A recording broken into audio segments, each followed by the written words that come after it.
हेर्नु त राजाले कस्तो गद्दारी काम गरेछन्। के गद्दारी काम गर्यो? भाइ मारा, सुन तस्कर, गैडा तस्कर। यस्ता हावा कुराहरू तिमीले देखाछौ? 7-8 अर्ब दुर्गा प्रसाईले नामी नगरेर तिमीले देखाछौ? आरोप त्यही छ। अनि तिमीले मलाई यो मेडिकल माफिया भन्छ उहाँलाई। तिमीले देखाछौ? त्यही आरोप लगाइरहेको छ। यही प्रश्न दुर्गा प्रसाईलाई गरेर सोध्न सक्छौ? अहिले तिमीले राजालाई पनि के भन्यो? मूर्ति चोरले ऊ भाइ माराले भने तिमीले राजालाई गरेर सोध्न सक्छौ यो कुरा? त्यही आरोप लगाइरहेको छ। त्यही आरोप छ।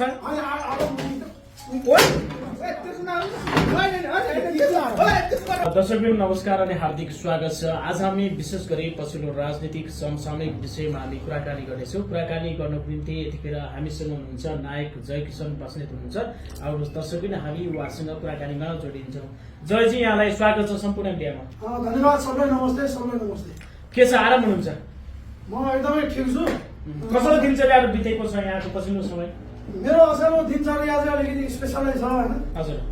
यही अब आउने चैत्र 29 गतेबाट होइन मेरो एकजना पुरानो साथी कृषा चौलागाईजीको पिताम्बर भन्ने फिल्म अल नेपाल मात्र नभनौँ विश्वव्यापी रूपमा होइन प्रदर्शन हुँदैछ। पिताम्बर होइन चैत्र 29 गतेबाट, जसको निर्देशक हुनुहुन्छ कृषा चौलागाई, निर्माता हुनुहुन्छ हाम्रो विशाल चौलागाई होइन।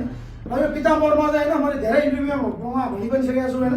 हाम्रो नेपाली फिल्म इन्डस्ट्रीको आधा फिल्म इन्डस्ट्री छ क्या, जस्तै प्रदीप खड्का, सौगात मल्ल, दयाहाङ राई, आर्यन सिंहदेव, अनु विक्रम साई, प्रमोद अग्रहरी, दिव्या राय माझी, सुरक्षा पन्त, को छ सुपुष्पा भट्ट होइन। म कहीँ हरेक दिन यो बारेमा इन्टरभ्यू दिइरहेको हुन्छु होइन। तर पनि नुनको सोचो गर्नै पर्यो होइन? हजुर, नुनको सोचो गर्नै पर्यो। नुनको सोचो मतलब गर्नै पर्यो। नुनको सोचो मैले पिताम्बरबाट के ल्याएको नुनको सोचो हुँदैन कि सानो नुनको सोचो। म फिल्म लाइनबाट चलिरहेको छु होइन। म फिल्म लाइनलाई माया गर्छु, नेपाली फिल्म इन्डस्ट्रीलाई। म जुनसुकै फिल्म आउँदा जयजी यो विषयमा विशेष रूपमा चाहिँ छुट्टै एउटा इन्टरभ्यू पनि गरौँला होइन। अहिले पछिल्लो समय नेपाली राजनीतिमा उथल भइरहेछ, उतार चढाव दिनदिनै भइरहेछ। अब त जुन यहाँ व्यवस्था नै परिवर्तन हुने अवस्थामा पुगिसकेका छ। जुन पूर्व राजा ज्ञानेन्द्र जुन पोखराबाट काठमाडौँ आउँदै गर्दा र जुन एयरपोर्टबाट निर्मल निवाससम्म पुर्याउँदै गर्दा ती भिडलाई कसरी हेर्नुहुन्छ? त्यसलाई भिड भन्नुहुन्न, त्यो जनताको ओहिरो मानव सागर भन्छु म चाहिँ। मैले पहिला पनि धेरैचोटि भनेको छु नि, त्यहाँ लाखौँ मान्छेको उपस्थिति थियो र विश्वमा कुनै पनि मान्छेलाई गरिएको स्वागत यो पहिलो यति ठुलो थियो होला क्या। यति ग्रान्ड यति ठुलो स्वागत कुनै पनि मान्छेलाई अहिले कुनै पनि संसारको कुनै पनि देशमा भएको थिएन होला। राजा ज्ञानेन्द्र आउँदाखेरि होइन जुन स्वागत नेपाली जनताहरूले गरे भन्न त मान्छेले होइन यति हजारले उति हजार भन्छ होइन। म पनि त्यहाँ थिएँ होइन। त्यहाँ चाहिँ लाखौँ थियो। कुरा गर्ने कहाँ लाग्यो त्यहाँ? एकजना मान्छेले ड्रोनबाट गर्ने अरे 12-13 हजार कति थियो अरे? त्यो ड्रोनबाट गर्ने को हो? त्यसले ड्रोनबाट गरे त्यहाँ जस्तो मलाई मेरो अगाडि आएर गनिसक्यो रे भन्न पाउँछ। यहाँ पागलहरूको कमिसन गाडीभित्रका चाहिँ नगने अरे, बाहिरका सबैका टाउ गर्ने अरे। त्यस्तो पागलपन्थी कुरामा म पागल ऊ कि तपाईँ? पागल ऊ भयो कि तपाईँ भयो? म कसरी पागल भन्ने? तपाईँ 1 लाख भनिदिने त नि, तपाईँ चाहिँ लाखौँ भनिदिने। मैले लाखौँ मात्र भने मैले 25 देखि 30 लाख भनेको छु पहिला। एयरपोर्टमा मात्रै 5 लाख भन्दा बढी थियो मान्छे। त्यो कुन चाहिँ तरिकाको ड्रोन हो मैले थाहा पाइनँ होइन। त्यो कुन चाहिँ ठाउँमा गएर ड्रोन उडाएर गर्ने त्यो पनि थाहा छैन। यो दिनलाई रातलाई दिन पारेको चाहिँ मलाई चाहिँ मन पर्दैन। किनभने त्यहाँ लाखौँ मान्छेको उपस्थिति थियो। त्यसलाई भिड भनेर ऊ भनेर होइन त्यत्रो जनताहरूको अपमान गर्न कसैले पनि पाउँदैन। त्यो जसले भन्यो त्यो मान्छे पागल हो र त्यो पागलपन्थी गफ हो भन्छु म। पागलपन्थी होइन, गफ हो होइन। तिमीहरू गएको थियो कि थिएन त्यो दिन? गएको थियो त्यहाँ। अनि त्यहाँ त्यो ड्रोनले खाइ 14,000 कि 15,000 बनाउने पत्याउँछ कसैले गने भने अब त्यही भन्छ त्यसो। जसले थियो भने त्यो पत्याउने हामी नेपाली कस्तो के होइन। त्यो पत्याउनु पनि चिजमा पत्याउँदैन। के त पूर्व राजा नै सत्तामा ल्याउँछु भन्ने सपना देख्दै हिँड्ने त दिउँसेर भ्रष्टाचारी नेताहरूले यत्रो भ्रष्टाचार गरिरहेछ त्यो चाहिँ हामी देख्दैनौँ। करमाथि कर लगाइरहेछन् त्यो देख्दैनौँ। लाखौँ युवाहरूलाई देशबाट रोजगारी नदिएर विदेशतिर लखटिरहेछन् त्यो देख्दैनौँ। अनि त्यहाँ ड्रोनबाट रोजगारी नदिएपछि लखटेन। रोजगारी भए कुन चाहिँ मान्छेलाई एउटा सोख हुन्छ कि होइन आफ्नो घर परिवार, आफ्नो छर छिमेक, आफ्नो गाउँ सहर देश छोडेर हिँड्नलाई। देशमा रोजगारी दियोस् न। होइन सकेसम्म त रोजगारीमै छन् नि नेपाली छैन। सयौँ फिल्म मान्छे मै छैन। त्यहाँ भोग्रो फुलाएर बस्नु पर्छ। अनि फिल्म बनाउनु पर्छ नि त तपाईँले पनि। फिल्म बनाएकोले हेर्नु चल्नु परेन। यहाँ फिल्म मात्रै चल्छ।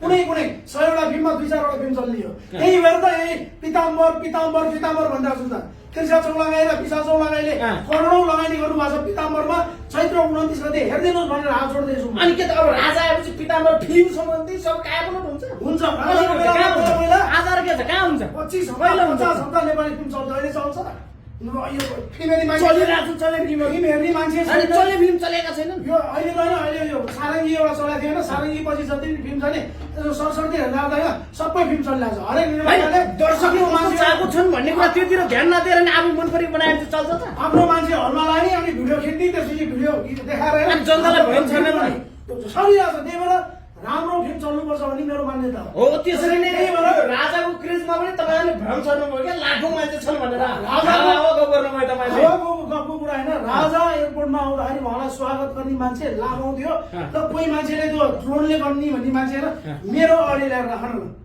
हामीले के गर्नुहुन्छ डिबेट गरौँ उहाँले कसरी उसको त्यो मान्छेको ड्रोन कुन टाइपको रहेछ त्यो ड्रोन हेर्न मन लागिरहेछ कि ड्रोन हेर्न मन लागिरहेछ ड्रोनलाई होइन भुइँमा बजारेर खुट्टाले होइन कच्चा कुचुक होइन कुल्चिन मन लागिरहेछ अब मान्छेलाई भ्रम छ नि अब के त तपाईँले एउटा कुरा होइन म चाहे राजावादी हो चाहे गणतन्त्रवादी हो सबै नेपाली हो क्या नेपाली मिल्नुपर्छ चाहे राजावादी हो चाहे गणतन्त्रवादी होस् देशमा कसैले भ्रष्टाचार गर्छ भने होइन त्यसको विरोध गर्नुपर्छ होइन तर नचाहिँदो कुरा होइन राजालाई स्वागत गर्न लाखौँ मान्छे आइरहेछ 10-12 हजार थियो 14,000 थियो 15,000 थियो यो नआउनु अब गणतन्त्रवादी नेताहरूमा पनि होइन सबै नेता खराब छ भनेर नभनौँ राम्रा नेताहरू पनि छन् राजा नै जयजी अब राजा नै आउँछ नि त एउटा कुरो होइन जुनसुकै आओस् राजा आओस् राष्ट्रपति आओस् मलाई बाल मतलब छ होइन हामी गणतन्त्र लोकतन्त्रमा छौँ संघीयतामा छौँ हामी अगाडि बढेको त्यही पुरानो बुढो राजा खोज्न जाने देश राम्रो हुनु पर्यो देशमा कम्तीमा शिक्षा स्वास्थ्य रोजगार हुनु पर्यो भन्ने मेरो माग हो राजा आएपछि के चाहिँ ग्यारेन्टी छ त होला कि भन्ने मान्छेहरूलाई पर्यो त्यही भएर त्यत्रो लाखौँको भिड आयो त अनि 65-63 आन्दोलन गर्न जानु भएन तपाईँ 65-63 राजालाई जानु भयो किन तपाईँ आन्दोलन म गएको हो तर मैले अनि किन गएको ढुङ्गा खानु भयो नै मैले पहिला पनि भनेको छु होइन त्यो बेलामा राजाले यो संसद नै विघटन गरिदिनु भयो मोबाइलहरू पनि बन्द गरिदिनु भयो लाइन काटिदिनु भयो त्यसपछि जनताहरू ताते तर 62-63 को आन्दोलन पनि होइन राजा खाली आन्दोलन थिएन त्यो धर्मको बारेमा आन्दोलन थिएन संसद फेरि पुनर्स्थापना हुनु पर्यो भनेर आन्दोलन थियो तर पछि यिनीहरूले गणतन्त्र ल्याए यो धर्मनिरपेक्ष बनाए संघीयतामा लगे अहिले संघीयता अब संघीयता राम्रो छ भन्ने नेपाली जनता को छ त्यो खालि छोडे झन्डे मात्र हो क्या संघीयताले गर्दाखेरि हामी अहिले नेपालमा एउटा बच्चा जन्मिना साथ लाखौँको ऋणमा डुबिरहेछन् अझ पनि संघीयता भन्ने हामी अब होइन ऋण त राजाको पालामा पनि थियो नि थियो होला त अहिले जस्तो 28 खरब 30 खरब त ऋण थिएन नि त अहिले जस्तो जन्मिना होइन समय परिस्थिति अनुसार बढी भयो समय बढीले घट्नुपर्ने हो नि त मान्छे विकासमा चढ्दै जान्छन् हाम्रो देशै घट्दै आउने त अनि विकास पनि त भएको छ नि तपाईँ आगा दिनु म सहयोग फिल्म मान्छे अब म गर्ने के त अब कसैलाई के छ यहाँ मतलब छ कसैलाई मेरो घरमा 5 जना छौँ हामी 5 जना बेरोजगार छौँ मिडियामा बेरोजगारी सिर्जना गर्नु पर्यो तपाईँहरू जस्ता व्यक्तिहरूले कलेज सिर्जना सरकारले गर्ने कि मैले गर्ने के आलु बाँडे कुरा हेरेँ होइन आफूले पनि गर्नु पर्यो सरकारले पनि गर्नु पर्यो सरकारले अनुदानको रूपमा चाहिँ सहयोग गर्नु पर्यो तपाईँ आफूले पनि जान्नु पर्यो नि सरकारको चाहिँ मुद्दातिर बस्ने सरकारलाई चाहिँ हालिदिन्छ कि भने सरकारलाई पनि दोष लाग्छ छैन मैले राजालाई दोष लाग्छ छैन मैले के भनिरहेको छु भने व्यवस्था गलत हो अथवा व्यवस्था सही होला तर यो व्यवस्था चलाउने मान्छेहरू गलत हो जस्तै अहिले मेरो खानकोटमा अनि तपाईँले राजा खोजे कि राजतन्त्र त मैले एउटा कुशासन हटाएर सुशासन आओस् भन्ने खोजेँ ए राजा आएपछि सुशासन आउँछ मैले यो नि भने होइन राजा आएर सुशासन हुन्छ भन्ने भने होइन जो आए पनि सुशासन हुनु पर्यो भनेको छु शिक्षा स्वास्थ्य रोजगार चाहिँ हामीलाई कम्तीमा नेपाली जनतालाई यति ग्यारेन्टी गर्नु पर्यो मैले भने यति हो जस्तै एउटा उदाहरण दिन्छु मेरो घरमा होइन 5-6 महिनादेखि एउटा मेरो घर बनिरहेको छ होइन मेरो घरमा पानीको लाइन काटिएको छ अहिले त्यो कसैले यो मतलब छ यो कुरो मैले जय किसानलाई देखाउनको लागि होइन यसलाई यो हिरो बन्ने हाम्रो अहिले यो हिरो भनेर होइन मेरो जब मैले घर बनाउन सुरु गरेँ एउटा त्यो मेरो पानी काट्यो मैले अहिले पानी किनेर मैले घर बनाइरहेको छु त्यो पानी काट्ने कुरो यो झोले झाँटेहरू होइन झोले झाँटेहरू मैले जय किसानलाई देखाउनको लागि होइन त्यहाँ हजारौँ मान्छेलाई होइन काका पुल बनाएर राखिएको छ यो म चन्द्रागिरी नगरपालिका थानकोटको कुरा गर्दैछु फोन गर्यो भने खानेपानीमा फोन गर्यो भने होइन अनेकौँ तिमीलाई भिडियो चाहिन्छ भने मैले भिडियो रेकर्ड गरेर राखेको छु हाल हटाउनु छ भने छोटे राजाहरू क्या छोटे राजाहरूले पानी बन्द गरिदिइरहेछ अहिले छोडेर मेरो छोरोले फोन गर्दा रहेछ, मेरो छोरीले फोन गर्दा रहेछ, मेरो बुढीले फोन गर्दा रहेछ होइन। खाने बानी संसारका मान्छेहरू छोटे राजहरू थर्काउँछन्। आएन त आएन, हामीले अन्त पढाउँछौँ, माता तीर्थमा पढाउँछौँ भनेर जवाब आउँछ। यही हो शासन। दिँदैनन् पानी, दिएनन् पानी। यहाँ छैन, मैले भन्दैछु त 6 महिनादेखि होइन पानी किनेर बोकाएर मैले घर बनाइरहेको छु। रोजगारीको कुरा छोड्नु, शिक्षा स्वास्थ्य केही पनि छैन क्या देशमा। अनि मान्छे राजाको स्वादमा जाँदैन, अनि राजा आऊ देश बचाऊ भन्दैन। होइन, राजा त त्यो अस्तु बनाएर खोलामा बगाइसकेको फेरि आएर तर्साउँदैमा फेरि आउँछ। कसले बोलायो? गणतन्त्रका नेताहरूले बगाइसक्यो खोलामा, खोलामा बगाइसक्यो। त्यो गणतन्त्र र तिमी चाहिँ मैले पहिला पनि भनेको थिएँ क्या तिमीलाई होइन, तिम्रो पिचासै हो क्या खाइदियो के अरे पिचासले मरान घाटले त्यो कुराहरू छ यार। होइन, भूत प्रेत बन्यो, भूत प्रेत बनिसक्यो, तर्साउन आयो। भूत प्रेत यो भ्रष्टाचारी नेताहरूलाई बनाउनु पर्ने हो। यस्तै चिजले गर्दा हाम्रो देश बिग्रियो हो क्या। भ्रष्टाचारी नेताहरूको साथ दिने अनि राम्रा मान्छेहरूलाई विरोध गर्ने। होइन, कसले साथ नेपालमा त्यो भइरहेछ। अनि किन गरे त? नेपालमा हरेक चिजमा राम्रो गर्नेलाई जहिले पनि नराम्रै भनिन्छ र नराम्रो गर्नेलाई काँधमा चढाएर भुइँ चढाएर जय जयकार गरिन्छ के। मैले यहाँ राजा आओस् पनि भने होइन, म गणतन्त्र ठिक पनि भनेको छैन होइन। जोसुकै आओस्, हामी नेपाली जनताले घटी माने शिक्षा स्वास्थ्य रोजगार पाउनु पर्यो। बिरामी अवस्थालाई सरकारी हस्पिटलमा उपचार गर्न पाउँदैन। हेर्नुहोस् त, राजाले कस्तो गद्दारी काम गरेछन्। के गद्दारी काम गरे? भाइ मारा, सुन तस्कर, गैडा तस्कर। यस्ता हावाको कुरा तिमीले देखाएको छौ? पूर्व प्रधानमन्त्री प्रचण्डजीले भन्नु भएन? उहाँले देखाएको छ? देउनु भएर त भन्नुभयो होला नि। ल मैले ल उहाँले देखायो। उनलाई त जेल समातेर छानबिन गरेर जेलमा कोच्नुपर्छ भनिसके। यो भन्नलाई नेपालमा जे पनि भन्न पाइन्छ हेर।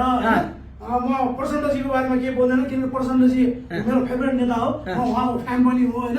यो गणतन्त्र आएपछि होइन कुनै प्रधानमन्त्रीले यो देशमा राम्रो काम गरेछ भने प्रचण्डले गरेछ, कुनै पार्टीले राम्रो काम गरेछ भने माओवादीले नै गरेछ। अनि तपाईँको प्रचण्डजी भक्तै हुनुहुँदो रहेछ, भक्तले भनेको कुरा चाहिँ तपाईँलाई विश्वास लाग्दैन? म अन्ध भक्त होइन कसैको पनि।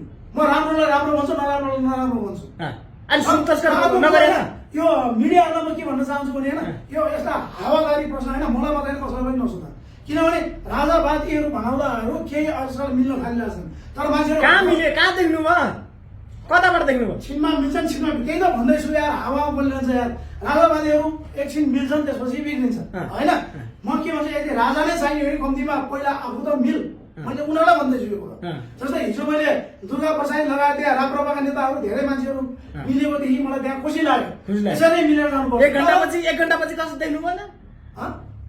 पहिला मिलेको देख्नु भयो, 1 घन्टापछि त अर्कै थियो त ताल। के थियो फेरि बिग्रिसक्यो? बिग्रिसक्यो, छुटिसक्यो। त्यो चाहिँ मलाई थाहा छैन होइन। जस्तै हाम्रो मिडियाहरू पनि देख्दैछ क्या, दुर्गा प्रसाद अस्ति झापाबाट काठमाडौँ आउनुभयो, त्यहाँ मिडियाले गरेर के सोध्छ थाहा छ? के भन्छ?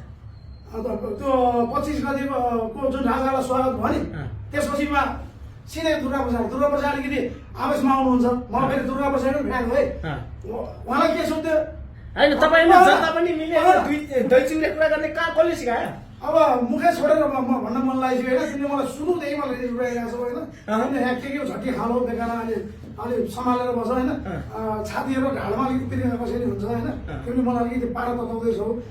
हेर्नुहोस् त, कहिले राजा चाहियो भने कहिले प्रचण्ड चाहियो भने कहिले प्रसाद चाहियो भने एयरपोर्टमा दुर्गा प्रसादलाई के सोधिन्छ? दुर्गाजी तपाईँ यस्तो उस्तो उसलाई उचालेर होइन, तर राप्रपाले त यो सब आन्दोलनमा त दुर्गा प्रसादको हातै छैन, सबै हामीले गरे भनेर सोध्थ्यो। जबकि राप्रपाको कुनै पनि नेताले त्यस्तो भनेको मैले कुनै पनि मिडियामा सुनेको थिएन। त्यो मिडिया केही युट्युबरहरू होइन, तिनीहरूलाई होइन, तिमीहरूलाई युट्युबर भन्ने मैले होइन, तर ती मान्छे सोध्ने मान्छेहरू युट्युबीहरू हुन् के, पत्रकार होइन, पत्रकारहरू हुन्। दुर्गा प्रसाद उचाल्न खोज्थे के पहिला। अहिले त 25 अब नागार्जुन पुरानोतिर लागिसके राजावादीहरूले। म तिमीले भनेको कुरा सुन्दिनँ, राजावादीहरू होइन, पुरानो लागिसके, तर्सिसके। म युट्युबरको कुरा सुन्नुलाई युट्युबरको कुरा सुन्दिनँ, पत्रकारको कुरा सुन्नुलाई पत्रकारको कुरा सुन्दिनँ होइन। र राजावादीहरू मिल्न सक्छ भने मिल, राजा चाहिन्छ भने मिल भाइ हो, नभए होइन तिम्रो आफै भाइरल हुनलाई होइन, जनतालाई दुःख दिने काम नगर भन्न चाहन्छु म। 25 गते त्यत्रो मान्छे लाखौँले साथ दियो, 26 गते यिनीहरू फुटिसकेको थियो। 25 गते मजाले बेलुन जस्तै ठुलो भनेर फुक्यो होइन, अनि 26 गते बेलुनमा एउटा सो त्यो पाटे फुट्यो। कहिले तपाईँले जानु मात्रै बस्नु किन मलाई यो पेलिरहेको छ मान्छेले? प्यान्टै फुट्यो त नेताहरू मैले गाउनु बनाएँ। म यही नेताहरूको तिमीहरू जस्तै युट्युबीको कुरा गर्दैछु। अहँ। जसरी अहिले मलाई उचाल्न खोजिरहेको छौ नि तिमीहरूले अँ। दुर्गा प्रसादलाई त्यसरी उचालिदिन्छौ। दुर्गा प्रसाद बेला बेलामा होइन, हामीले दुर्गा प्रसादलाई उचालेका छैनौँ। किनकि दुर्गा प्रसाद एउटा यस्तो व्यक्ति हो होइन, उसले साँच्चीकै कस्तो घरबाटै राजा ल्याउँछु भनेर हिँड्दा छ क्या, तर उसलाई उचालिदिन्छन् क्या केही युट्युबीहरू गएर तिमी जस्तै। होइन, साधारणमा हिनामिना गर्ने हँ? दुर्गा प्रसाई के अरे तपाईँले के भन्नुभयो अरे अहिले? 7-8 अर्ब दुर्गा प्रसादले हिनामिना गरेर तिमीले देखाएको छौ? आरोप त्यही छ, अनि तिमीले मलाई यो मेडिकल माफिया भन्छ उहाँलाई, तिमीले देखाएको छौ? त्यही आरोप लगाइरहेको यही प्रश्न दुर्गा प्रसादलाई गरेर सोध्न सक्छौ? अहिले तिमीले राजालाई पनि के भन्यो, मूर्ति चोर्ने ऊ भाइ मारेर भने तिमीले राजालाई गरेर सोध्न सक्छौ यो कुरा? त्यही आरोप लगाइरहेको छ, त्यही आरोप छ। अनि आरोप ओइ, ए, त्यसो नहुने। होइन, होइन, होइन, त्यसो नहुने।